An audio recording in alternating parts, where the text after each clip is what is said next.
नमस्कार दोस्तों, मैं अंकुर उपाध्याय स्वागत करता हूं आप सभी का आपके अपने YouTube channel share market analysis में। यहां पे आप सभी के साथ बात करूंगा जियो फाइनेंस के स्टॉक के बारे में। अगर जियो फाइनेंस के स्टॉक की बात की जाए तो करंटली स्टॉक 240 रुपीज के लेवल्स पे क्लोजिंग देता हुआ दिखा है। आज के सेशन में लगभग 1.5% की गिरावट देखने को मिली है।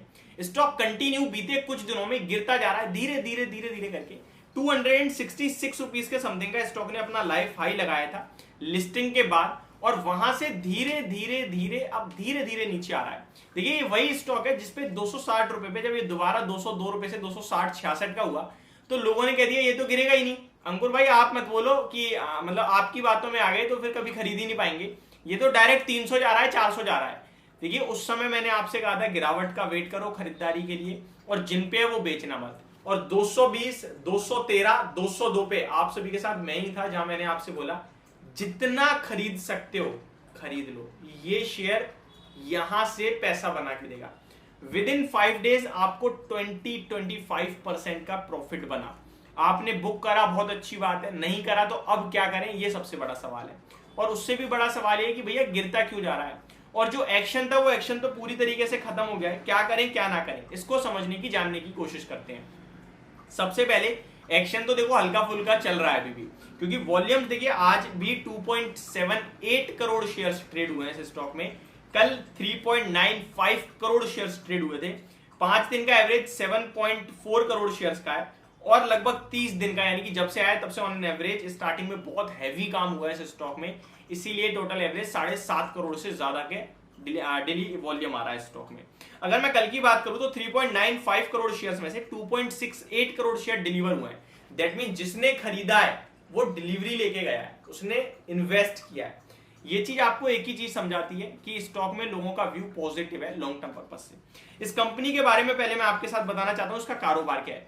देखिए जियो फाइनेंशियल सर्विसेज लिमिटेड जो स्टॉक है ये आपका रिलायंस से डीमर्ज हुआ है। रिलायंस में लगभग 6.1% की इक्विटी थी इसकी, जो 6.1% अलग हो गई है, जिस इक्विटी की वैल्यू 1,20,000 करोड़ की थी। अगर आप रिलायंस के टोटल मार्केट कैप से कंपेयर करें, क्योंकि रिलायंस का market cap around 17-17.5 lakh crore का था जब ये स्टॉक डीमर्ज हो रहा था, उसके हिसाब से 6.1% इक्विटी की वैल्यू होती है 1,20,000 करोड़। कंपनी का बाजार में शेयर प्राइस डिस्कवरी में निकल के आया 261 रुपए का, जिसके हिसाब से कंपनी का टोटल मार्केट कैप हो गया 1,66,000 करोड़ का। दैट मीन्स आप ये कह सकते हो कि 40-46 हजार करोड़ का मार्केट कैप कंपनी के फाइनेंशियल्स को मिला, कारोबार को मिला। कंपनी के कारोबार की बात करें तो कुछ खास है ही नहीं, कुछ है ही नहीं आपके लिए। 200-250 करोड़ की सेल है, 100-50-70-200 करोड़ का प्रॉफिट है, मार्जिन 90% के दिख रहे हैं। लेकिन आपको भी पता है, मुझे भी पता है कि ये जो लेवल दिख रहा है ये ऐसे शूट करेगा, एक साथ करेगा, ये कोई धीरे धीरे ग्रो नहीं करेगा। ये शूट करेगा, फिर एक लेवल पे आने का फिर धीरे धीरे ग्रो करेगा। ये 200-300 करोड़ की सेल कब 10,000, 15,000, 20,000 करोड़ की सेल में बदल जाएगी किसी को नहीं पता चलेगा, तुरंत होगा सब, क्योंकि मोटा भाई छोटे लेवल पे नहीं खेलेंगे। इसीलिए इस स्टॉक को बाजार ने ये वैल्यूएशन दी है। लेकिन as a investor, value buyer, हमें वेट करना भी आना चाहिए। इतनी जल्दी बची किस लिए रहती है समझ में नहीं आता। अब मान के चलो स्टॉक 260 रुपए पे आपने खरीद लिया, 240 हो गया, तो पहली बात तो आपको डरना नहीं है 10% टूटा है। एज अ इन्वेस्टर आपको 10% की कोई बड़ी गिरावट नहीं होती है। इनफैक्ट 10% जब शेयर कोई टूटता है तो उसे एवरेज करा जाता है, फिर 10% टूटने पे एवरेज किया जाता है। बहुत से लोग कहते हैं भाई एवरेज कर देंगे, पैसा दे दो। भैया पैसा आपको बनाना है, आप ही को पैसा लगाना पड़ेगा। दूसरी और सबसे इंपॉर्टेंट बात, किसी भी बाजार में एक साथ पूरा पैसा लगाना कोई समझदारी का काम होता ही नहीं है। आप एक साथ पूरा पैसा लगा देते हो, फिर गिरावट में हाथ मलते रहते हो और फिर दिमाग और खराब होता है, बेच और देते हो। लेकिन वही पैसा आप बचा लोगे और गिरावट में खरीदने के लिए यूज करोगे तो कभी कॉन्फिडेंस नहीं डगमगाएगा और हमेशा पैसा बनाओगे। अब आ जाते हैं जियो फाइनेंशियल में करें तो करें क्या।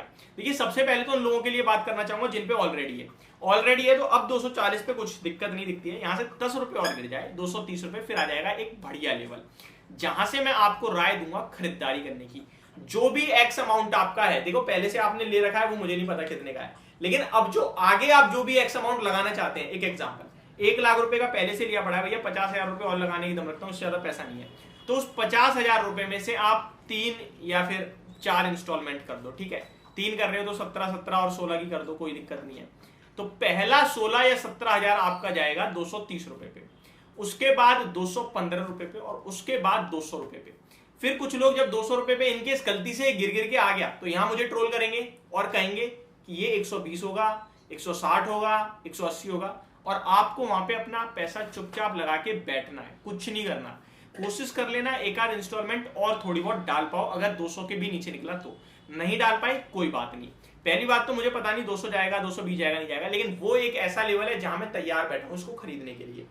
अब 200 के नीचे भी जाने लगता है तो फिर वो मेरे लिए अंडर वैल्यू हो रहा है, मतलब मेरे को खरीदारी का मौका दे रहा है, अपॉर्चुनिटी क्रिएट कर रहा है। ओवरऑल 300, 350 और 400 रुपए का भाव दिखेंगे आप इस स्टॉक में आने वाले 12 से 15 महीने में, ये मैं आपके साथ कह सकता हूं। बाकी आपको अपने हिसाब से भी थोड़ा बहुत चेक करना है निवेश करते समय, अपने कैपिटल का और अपनी रिस्क मैनेजमेंट खुद जरूर चेक करनी है। जो लेवल्स थे, जो वैल्यूएशंस थे और जो आगे का व्यू है वो पर्सनली मेरा है, सॉरी आगे का व्यू मेरा है, बाकी सब ऑफिशियल है। होप आपको ये सारी चीजें समझ में पसंद होना होंगी। Thank you so much for watching this video. Have a great day guys.